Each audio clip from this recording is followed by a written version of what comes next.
start? Hello, my name is Tatiana. I'm very happy to be here tonight to have an opportunity to show some of results of my research project. And I'm also happy to ask questions and have possibility to answer your questions maybe. Please, if you have comments or questions about the performance which you just saw, put your comments in YouTube and we will see it and answer them. Meanwhile, I would like to ask a small audience which I have now how they perceived this piece, because I'm very curious, and also it may be interesting for you because the experience inside is different than what you can hear in front of screens. So I'm going to ask how it was for them. Who wants to answer? Yeah, Edgar.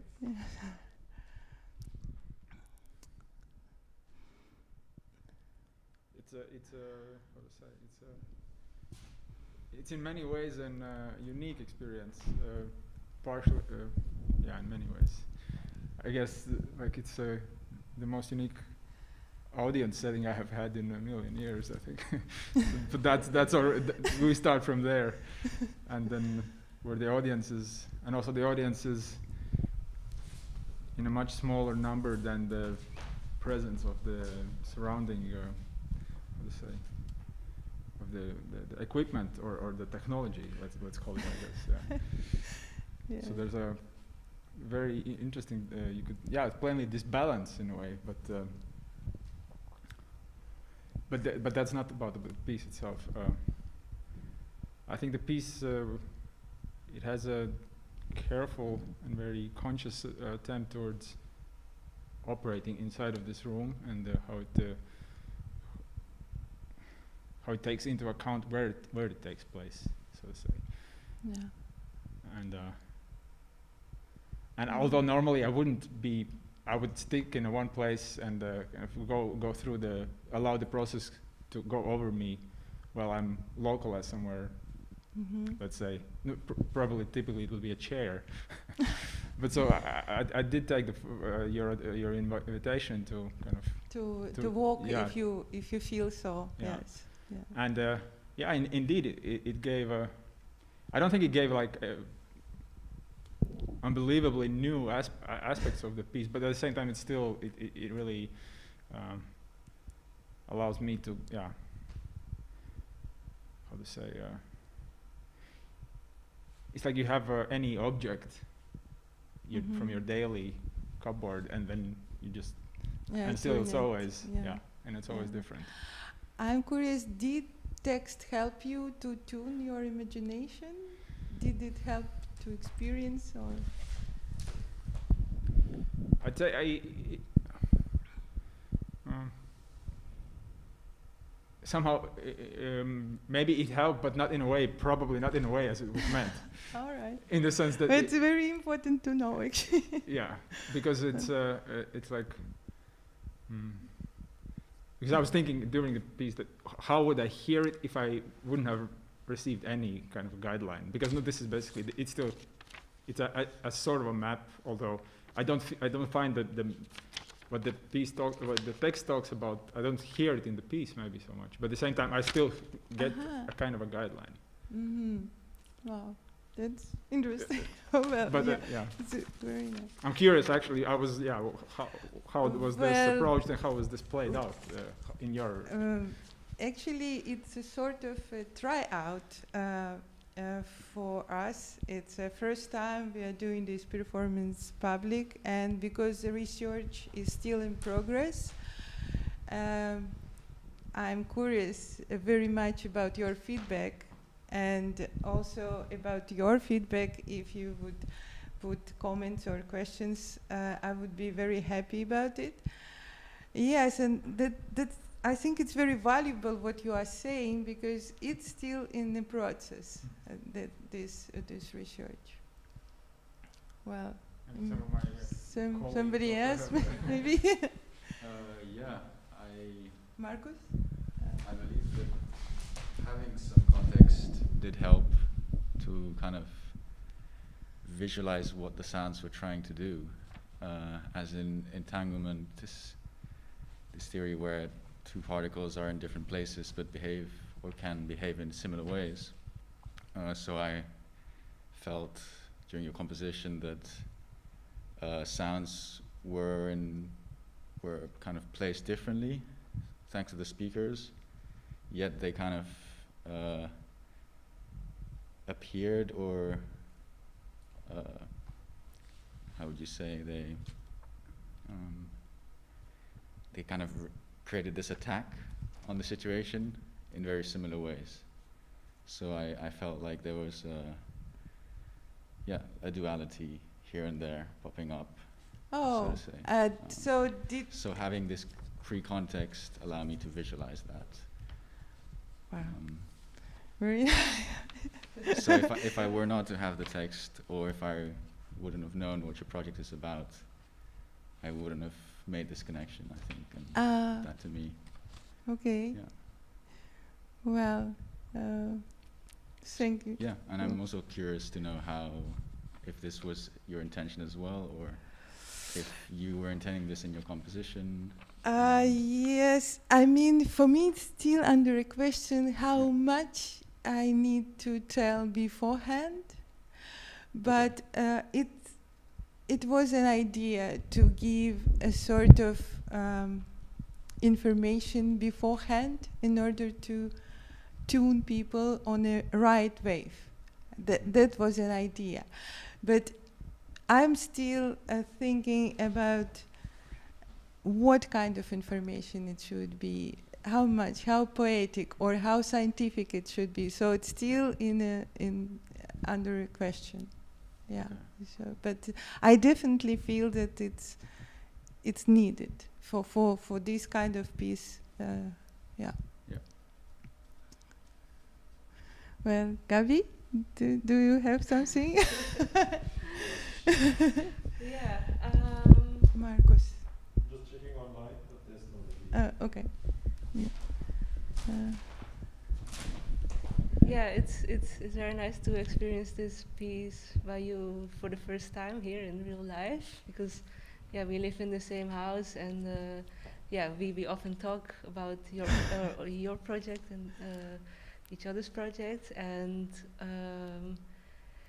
I was really I think that the text about your work, or like how to experience it, really helps, because I was also making this link between what did I read in your text and what do I experience, and how do I have to make this connection with my imagination.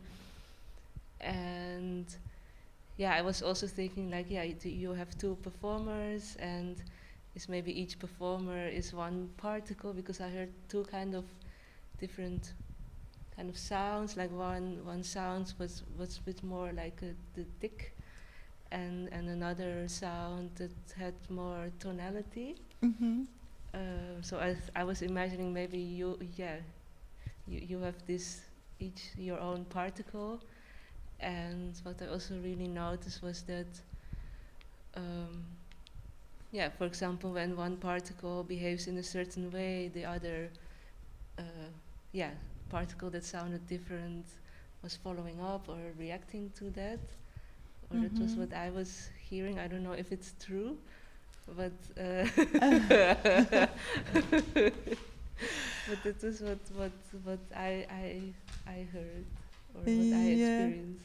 Actually, in the core of this piece is this principle of quantum entanglement. So we try to translate this principle to to a human level where people can perceive it, and we speculate how it could be. Actually, when one particle is coming so one performer is generating particles, from another side, immediate respond. So two particles are always reacting on each other, and it's immediately. So there is no distance, or there is no gap. If something is changing in one particle, on another side, it's immediately changing too. So this kind of communication happens between two people.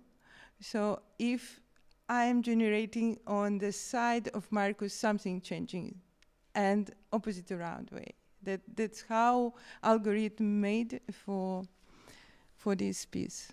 Yeah.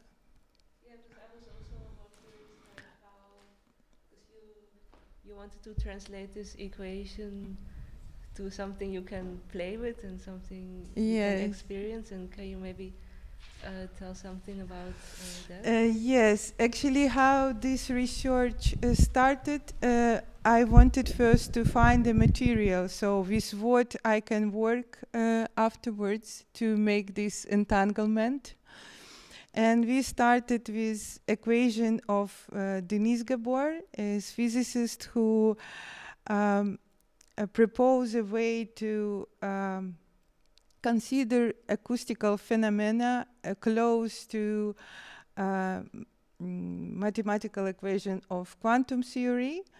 And we used his approach to create sound particles. Afterwards, we started to experiment more and put more approaches to our research. And now what is the result is actually a mix. Not only equation of Denis Gabor, but also other approaches there.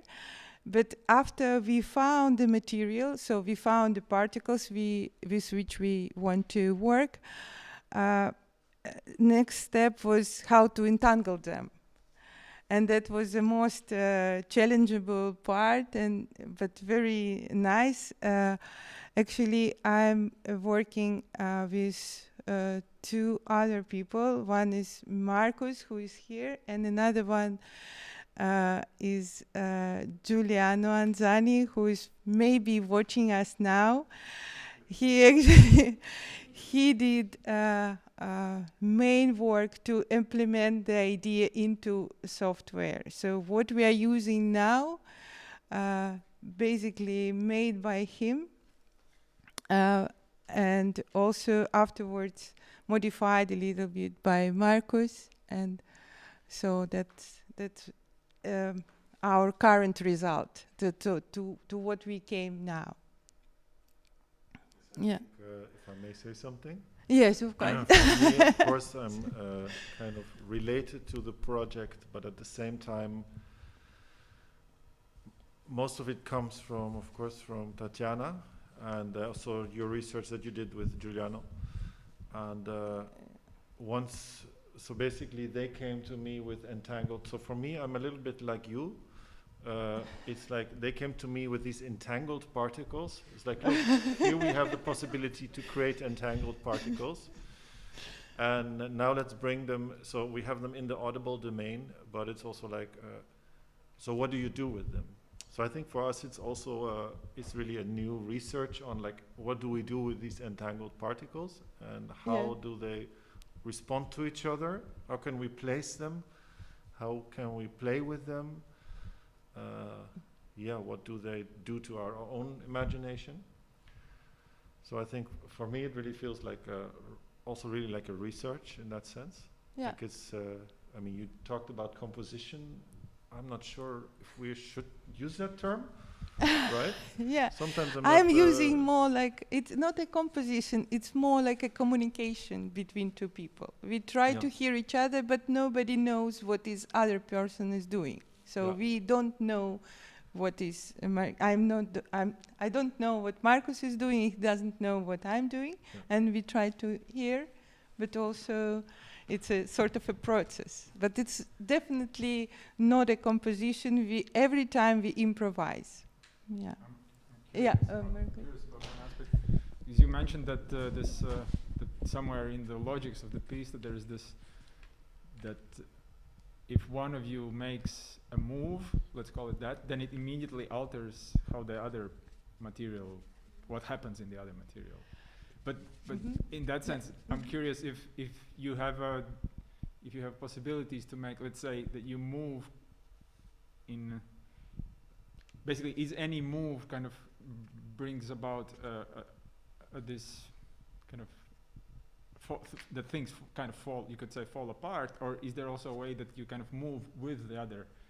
Let's say you hear the other material and you kind of want to, in a way, complement it. Is there for you a chance to complement it, or there's basically you bring about yeah, you can complement, right?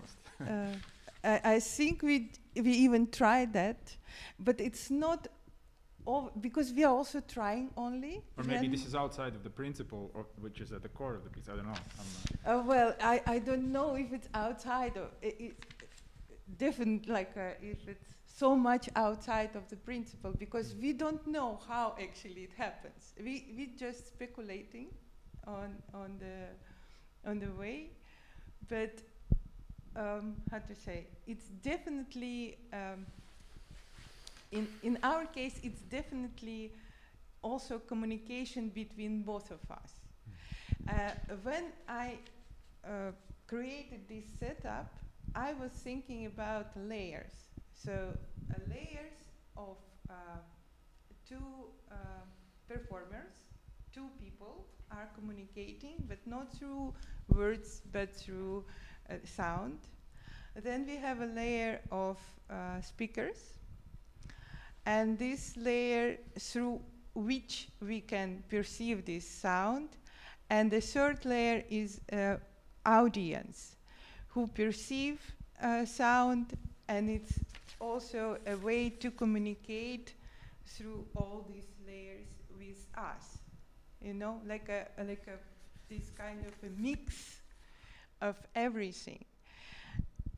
Well, I think it's possible to sort of react on each other. Well, I do believe that somehow we even do this, right? Yeah, I do think we're trying to react to one another, but it's also like is when you create, of course, a new environment or a new instrument. In that sense, you have to learn how to play it. And we are just in the process of discovering the instrument.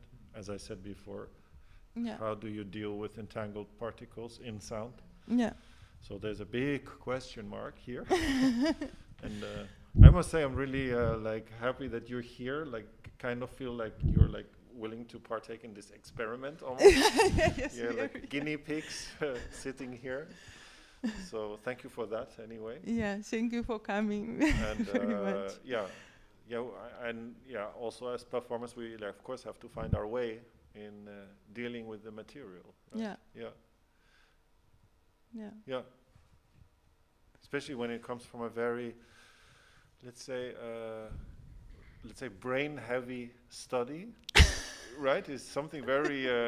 It really comes from the natural sciences. It's very. There's a lot of mathematics involved, and then you bring it to this level of, that's what it's about in the end, to bring it to the level of human consciousness. Yeah. And Yeah, so finally it's a fun now already. A fun part. Yes. Well. Yeah. Yeah, good. So do we have some questions or comments? Okay, there's actually a question. Yeah. Okay, so I'm just going to say there's some people chatting here. I'm from Russia. Interesting to see this project. And a question. I know the artist very well. Okay. This people already like. There's already fans of you, I think. Very nice. Congratulations to the whole team. Oh, there's a question from Marielle Pronk. Okay.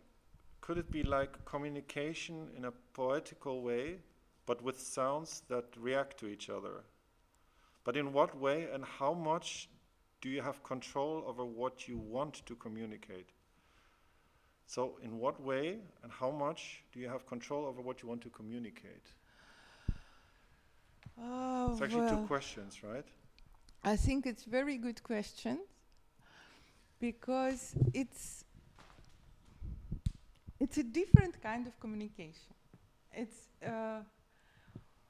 well, if you are a performer, I'm trying now to make a setup that actually many people can try it finally. So if you are a performer, you in some time you get involved in this process, and if you are listening to another performer, you do communicate, but in my case, I don't know what I can communicate or what I want to communicate. It's more about to listening and reacting and also dealing with this still new environment for us. So it's sort of, I think, yes, I would love to communicate these low particles, like, like low frequency particles, but then you feel that you want something else, or you're starting to listen yourself. So it's a very complex process, actually, and I think we're still discovering it.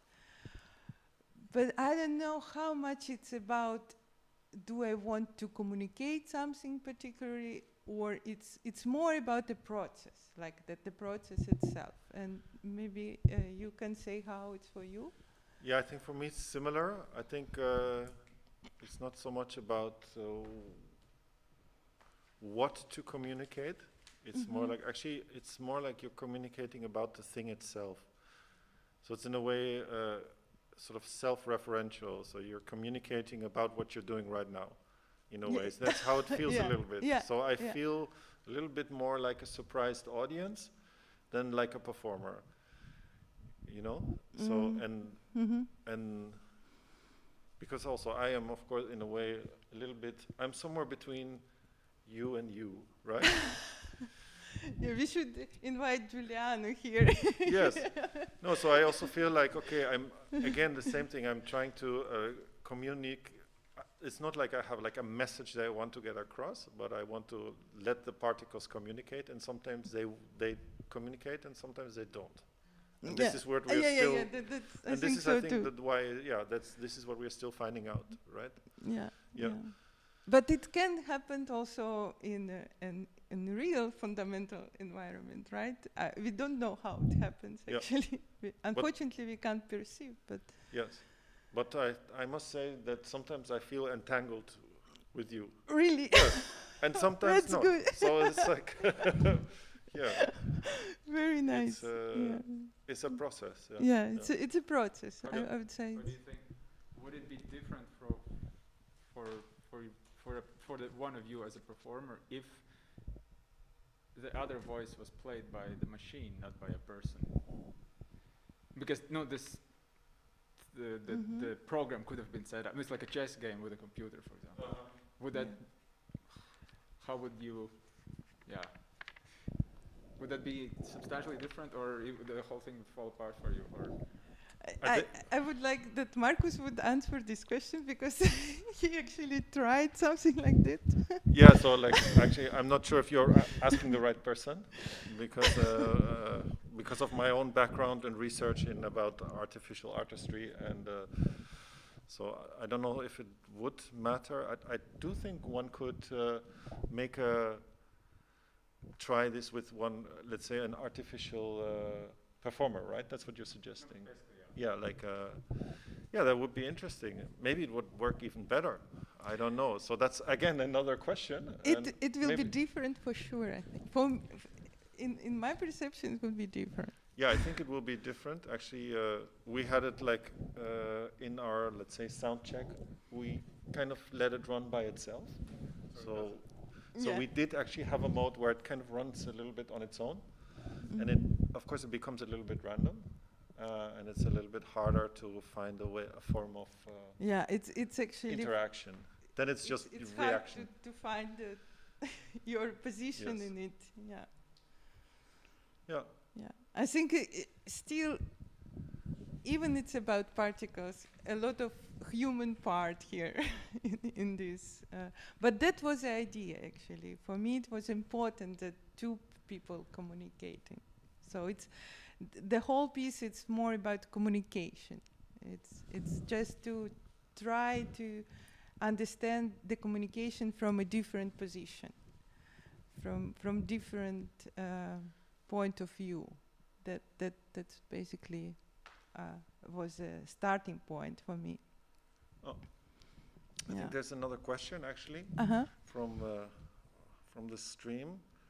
Actually, it's to me, and two people wanted to ask the same question. I'm not sure if I can actually answer. It says, Marcus, does it feel like an uncontrollable new instrument? And then another question is, and in what way do you sense Tatiana? Is she like the other end of the instrument that reacts to your input? So first question, Marcus, does it feel like an uncontrollable new instrument? I think both we should be able to answer something about that. Maybe you want to answer first? No, the question's for you then, please. Okay.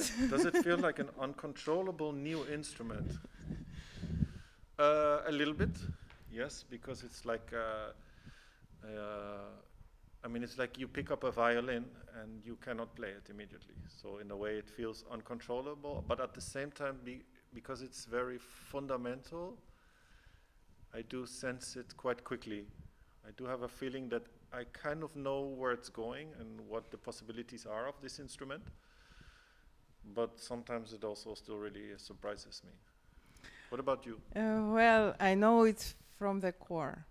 We did research with Giuliano a few months, so I do know it's actually my idea how to entangle everything. So we just, well, I know the core. For me, it's actually not uncontrollable. It is controllable, very much. Very much, because I do know how particles entangled. I do know what like if something changing in one particles, what will change in another one.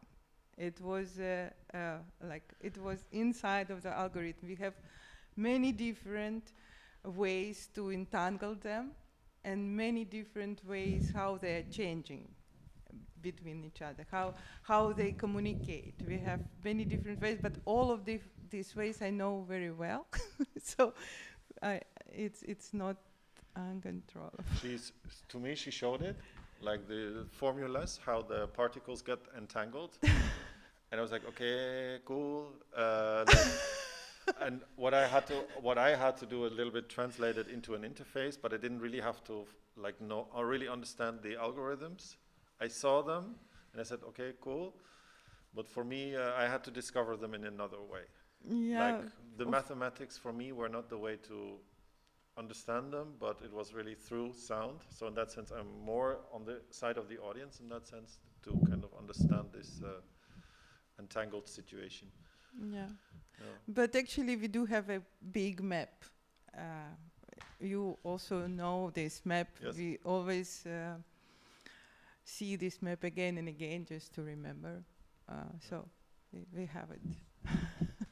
How they can be controlled. So do we have So more I'm just looking questions? at the time. I don't know what was the time for the. You have more time. So we can continue still, right? Yeah. Okay. So maybe you have more questions to me, because I'm also willing to answer. Critique or comments, anything would be very valuable.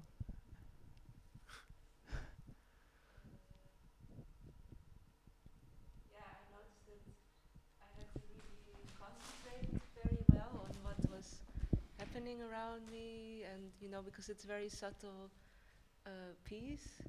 So yeah, also in space, but also in what I hear, and yeah, I wanted to walk around to listen to different perspectives, but also on the other hand, I was afraid to make too much noise because the floor cracks. Yeah, I understand. So maybe also staying in one place would be fine for me. Yes, yes, Yeah. yes, yes. We also discussed it with Marcus in the beginning, how it would be better, stay on the one place or walk. But I think the possibility to walk gives something else, so we decided to leave it to you. Mhm.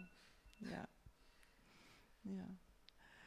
So, good. If we don't have more questions, that we are going to play one more time, another performance. And I would like to thank you to Giuliano and Marcus who helped me with this research. I also would like to thank you, Strom, who make this research possible, and Studio LOOS for their generous approach, for their hospitality. And so now we are going to play one more time.